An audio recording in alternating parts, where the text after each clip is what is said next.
true love is a lie. It's the most beautiful, most comforting, and most profitable lie ever told. A story whispered to us in fairy tales, sold to us in Hollywood movies, and programmed into us by 1,000 pop songs. The myth of the one. The fantasy of a soulmate destined to complete us and deliver us from the loneliness of existence. Yet, we only need to open our eyes to see the ruins this myth leaves in its wake.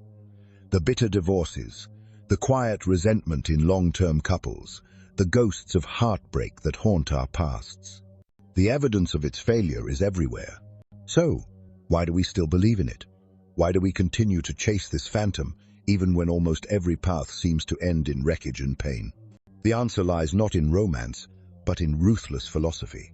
It comes from a man who dared to look into the abyss of human nature without flinching, the 19th century German philosopher Arthur Schopenhauer. He saw love not as a magical connection, but as a brutal biological imperative, a cunning trick played on us by nature itself. Prepare yourself. Let Schopenhauer show you the reason why, and it will make you never see love the same way again.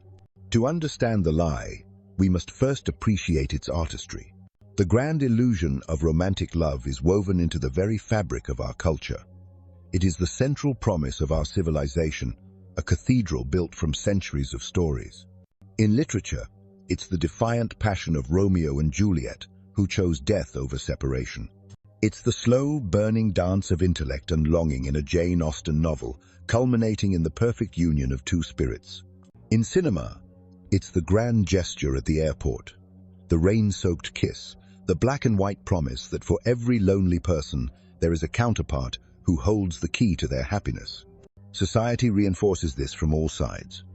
We are told that finding this love is the ultimate achievement, the prize at the end of life's difficult race. It is presented as a sanctuary, a sacred space where we will be truly seen, unconditionally accepted, and spiritually complete. This is the gospel of the modern world, and we are its faithful believers. And yet, this grand cathedral of romance stands on a foundation of sand. We need only look at the stark reality of modern relationships to see the deep, unsettling chasm between the ideal and the actual. The promised symphony of souls has been replaced by the cold, dissonant calculus of the dating marketplace. The patient courtship of literature has given way to the impatient swiping on a phone screen, reducing potential partners to a series of curated images and calculated biographies. We live in an age of ghosting, of orbiting, of breadcrumbing, glossary of anxieties that would be alien to the poets of the past. The profound connection they wrote about has been supplanted by a desperate need for validation, where the health of a relationship is often measured by its performance on social media. The sanctuary has become an arena of competition, insecurity, and transactional analysis. This isn't just a minor deviation from the ideal, it is a complete contradiction. The promise was one of spiritual salvation, but the reality for so many is one of emotional bankruptcy. The discrepancy is so vast, so painful, that it begs the question, what if the ideal itself was based on a fundamental misunderstanding of what love actually is? The answer begins when we stop looking for explanations in psychology and start looking in biology. The brutal insight is this: the intense, all-consuming, and often irrational emotion we call love was never designed for your personal happiness or your spiritual salvation. It is a ruthlessly efficient survival mechanism, a sophisticated tool forged by millions of years of evolution for a single, impersonal purpose: the continuation of the species. Think of it like this. A flower's vibrant color and intoxicating fragrance do not exist for the flower's own enjoyment. They are a calculated advertisement, a beacon designed to attract a pollinator, like a bee, to facilitate reproduction. The beauty is merely a means to a biological end. The flower is a genetic machine, and its beauty is its most effective tool. Human romantic love, in its purest biological sense, is no different. It is our species' most vibrant and intoxicating flower. The feelings of euphoria, obsession, and deep longing are the powerful fragrance designed to draw two individuals together, not for their mutual fulfillment, but to execute the most important program of all, the creation of a new generation. We have been conditioned to believe that love is the end goal, But from nature's cold perspective, it is merely the marketing campaign for genetic transmission. We are not souls seeking a savior. We are biological vessels being manipulated to serve a purpose far older and more powerful than our own consciousness. This is where we must turn to Arthur Schopenhauer, for he gave this relentless, unseen force a name. He called it the will to lifior in German, the Wille zum Leben. The will, in Schopenhauer's philosophy, is not a conscious entity or a god. It is the impersonal, blind, irrational, and ceaseless striving that animates everything in the universe. It is the force that makes a plant grow towards the sun, the force that drives a wolf to hunt, the force that makes a spider spin its web. It is the raw, unthinking energy of existence itself, and its only desire is to live, to continue, to perpetuate itself.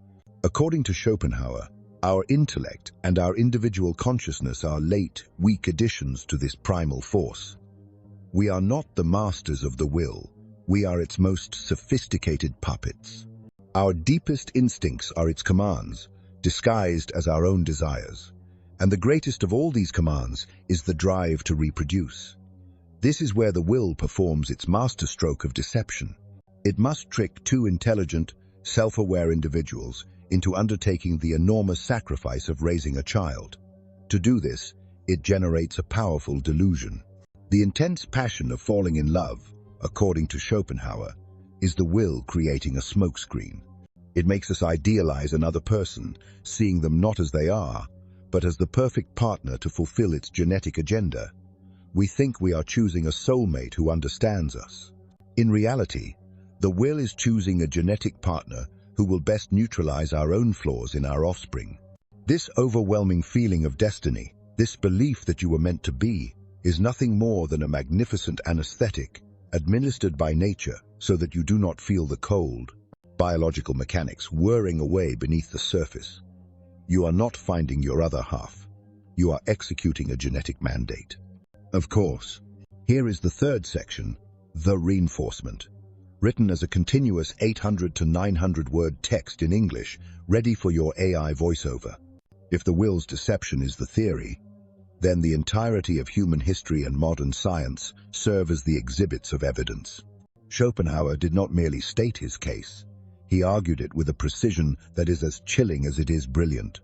His masterwork, The World as Will and Representation, contains a chapter called The Metaphysics of Love, which lays out the argument so clearly that it leaves little room for romantic interpretation. He writes, and I quote, "The final aim of all love, affairs, is more important than all other aims in a man's life, and therefore it is worthy of the profound seriousness with which everyone pursues it. What is decided by it is nothing less than the composition of the next generation. It is not the weal or woe of any one individual, but that of the human race to come that is here at stake. In his own words, your personal happiness, your weal or woe is utterly irrelevant to the true purpose of love. You are a custodian of the species, and your deepest passions are merely the marching orders from your biological overseer. The profound seriousness we feel when falling in love is not a sign of its spiritual significance, but of the immense biological importance of the task at hand. You feel it is a matter of life and death because, for the will to life, it literally is." This was a radical, terrifying idea in the 19th century. Today, it is the foundation of entire scientific disciplines. Consider the echo of Schopenhauer's logic in the laboratories of the 21st century. The anthropologist Helen Fisher, through her neurological studies, has essentially mapped the chemical cocktail that the will uses to create its delusion. Her 3 stages of love lust, driven by sex hormones, romantic attraction, driven by dopamine and norepinephrine, and attachment, driven by oxytocin and vasopressin are the biological mechanisms of the trap Schopenhauer described. He philosophically deduced the existence of the illusion. Fisher provided the chemical formula for it. Then there is the work of evolutionary psychologist David Buss, who has spent his career studying global mating strategies. His research consistently shows that across all cultures, men prioritize youth and beauty-clear indicators of fertility, while women prioritize resources, status, and ambition clear indicators of a man's ability to provide for and protect offspring. This is not a cultural phenomenon. It is a human universal. It is a perfect reflection of Schopenhauer's claim that attraction is not about personal compatibility, but about securing the best possible conditions for the composition of the next generation. Buss's data is a global survey confirming the will's pragmatic agenda. The foundational logic for all of this comes from biologist Robert Trivers and his parental investment theory. Trivers argued that the sex that invests more resources in its offspring in humans, overwhelmingly the female will be the more selective and demanding mate. This simple, elegant theory explains why the transactional nature of courtship exists. It provides the fundamental evolutionary reason for the behaviors Buss observes and the intense emotions Fisher maps. A century and a half before them, Schopenhauer understood the conclusion without needing the data. The entire grand opera of romance is a negotiation dictated by the ruthless biological imperative to survive. This dynamic is not confined to the laboratory. It is written across the pages of history, often in the lives of its most famous figures. Look at the legendary love affair between Napoleon Bonaparte and Josephine. Their passion was real and famously tempestuous. Yet, when it became clear that Josephine could not provide Napoleon with an heir, he cast her aside. His decision was not driven by a loss of affection, but by a cold, dynastic logic. He needed a son to secure the future of his empire, macrocosm of the will's drive to perpetuate its own lineage. Josephine's value in the grand equation of his power had expired, and so the relationship was terminated. It was a transaction of power, and she could no longer fulfill her side of the bargain. Or consider the poet Lord Byron, the very symbol of Romanticism, and his famous affair with the married Countess Teresa Guiccioli. Was this a simple union of two souls? Or was it a strategic, if unconscious, collision of ambitions? For Byron, the affair was part of his public identity, a performance of defiance against a world he scorned. It reinforced his brand as a dangerous, irresistible iconoclast. For Teresa, being the lover of the most famous and scandalous poet in Europe was a monumental elevation of her own status and an act of rebellion against a dull life with her much older husband. Their passion may have been genuine, but it was inextricably linked to power, identity, and the social capital each gained from the other. This reveals a more complex truth. To say that love is only biology is to miss the tragic beauty of the human condition. We are not just mindless animals. We are conscious of the game. We are aware that we are being evaluated, judged on the marketplace of desire, and because of this, love becomes tangled with our deepest sense of self. It is no longer just about procreation, it becomes about our identity. Being chosen by a high-value partner becomes the ultimate validation of our worth, proof that we are desirable, that we are significant, that we have won. The hope of being chosen is the hope of being seen as worthy. Love, then, is the arena where the blind biological drive of the will collides with the conscious, desperate human need for validation, identity, and power. It is not a sanctuary. It is a battleground. Of course. Here is the fourth and final section, The Path Forward, written as a continuous 800 to 900 word text in English, designed to provide an empowering conclusion to the analysis. So we are puppets of a blind, indifferent will. We are slaves to a biological script written long before we were born. We are players in a transactional game we were never taught the rules to. Is the only logical conclusion despair? Is the only path one of cynical isolation or bitter nihilism? Number. That is the conclusion of a victim, not a sovereign individual. This knowledge is not a prison sentence. It is the key to your cell. The brutal truth does not condemn you, it liberates you. It liberates you from the tyranny of false hope, from the anxiety of chasing a phantom, and from the crushing weight of an ideal you were never meant to achieve. The goal, then, is not to renounce love or reject connection. The goal is to learn how to engage with it consciously, to approach it with the sobriety and clarity of a philosopher, not the blind delirium of an addict. This is not a list of dating tips. It is a framework for re-engineering your entire approach to connection, built upon a foundation of unshakable personal sovereignty. The first principle of this framework is to fully understand and accept the nature of a relationship as a transaction. The word transaction has been poisoned in our culture. It sounds cold, unfeeling, mercenary. But this is a failure of imagination. At its core, a transaction is simply an exchange of value. A healthy friendship is a transaction. You exchange emotional support, humor, and loyalty. A successful business partnership is a transaction. You exchange skills, labor, and resources for mutual gain. A healthy romantic relationship is the most complex and intimate transaction of all.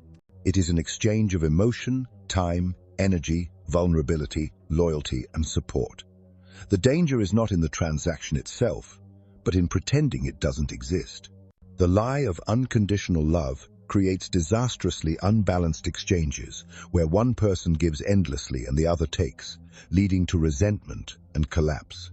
The path forward demands that you see this exchange clearly. You must consciously ask, what value do I bring to this union, and what value do I seek in return?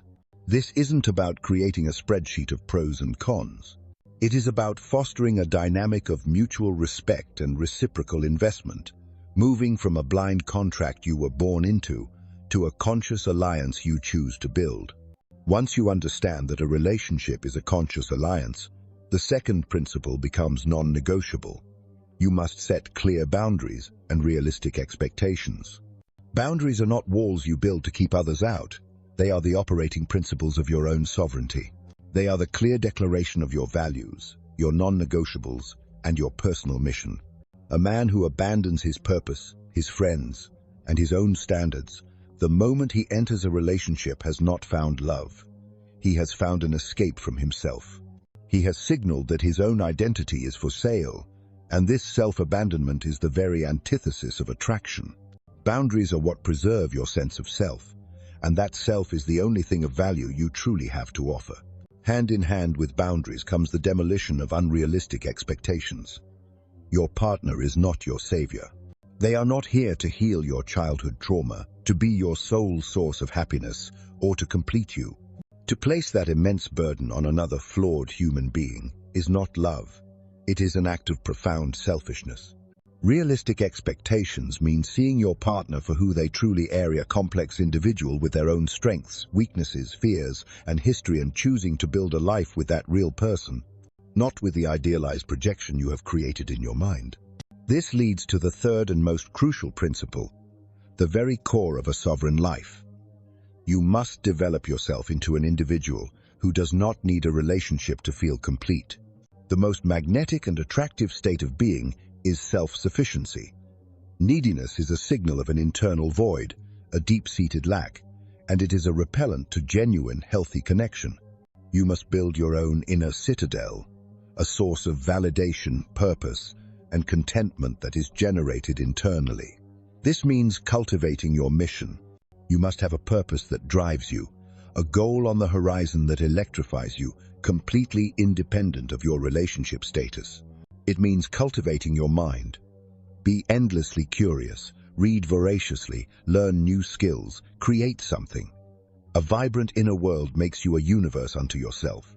And it means cultivating your solitude. You must learn to be alone without being lonely, to find peace and productivity in your own company. When you are genuinely happy and fulfilled on your own, a relationship transforms from a desperate necessity into a conscious choice. It is no longer an attempt to fill a void, it is a desire to share your abundance. This is the great transformation. By understanding the true nature of the exchange, by defining your boundaries and expectations, and by building a fortress of self-sufficiency, your entire perception shifts. You are no longer a hunter, desperately searching for a prize. You become the prize itself. Love ceases to be a quest for a savior, and becomes a potential partnership between two whole, sovereign individuals. This is the foundation for a truly authentic connection, one built without the poison of idealization and without the weakness of dependence. You connect with another person not because you need them to fix you, but because you admire their reality. You share a life not because you are empty without them, but because your full life is enhanced by theirs. This is not the fleeting, delusional inferno of the will's deception. It is a steady, resilient fire, built by two people who chose reality over fantasy, and in doing so, found a connection more profound than any fairy tale could ever promise. We have journeyed through the ruins of a beautiful idea. We have dissected the biological machinery, exposed the philosophical deception, and laid out a blueprint for a new way of being. The old temple of romantic love has been torn down, not to leave you in the cold, but so that you can finally see the sky for what it is. And so, you stand at a crossroads. A choice must be made. Do you still want to believe in the comforting, childish fantasy of true love? Or are you ready to finally build your life upon the solid ground of truth? Let's be clear. Love, as a force of nature, is not dead. It is eternal. But if you navigate this powerful force with a map drawn by dreamers, its reality will crush you. You may not die from it, but parts of you will. Your time, your potential, and your spirit will be sacrificed on the altar of an illusion you refuse to question. The path of awareness is harder. It demands more of you. It offers no easy comfort, only the profound power that comes from seeing the world clearly. The choice, as always, is yours.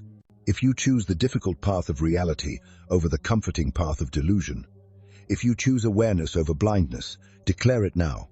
Type the word "aware" in the comments below.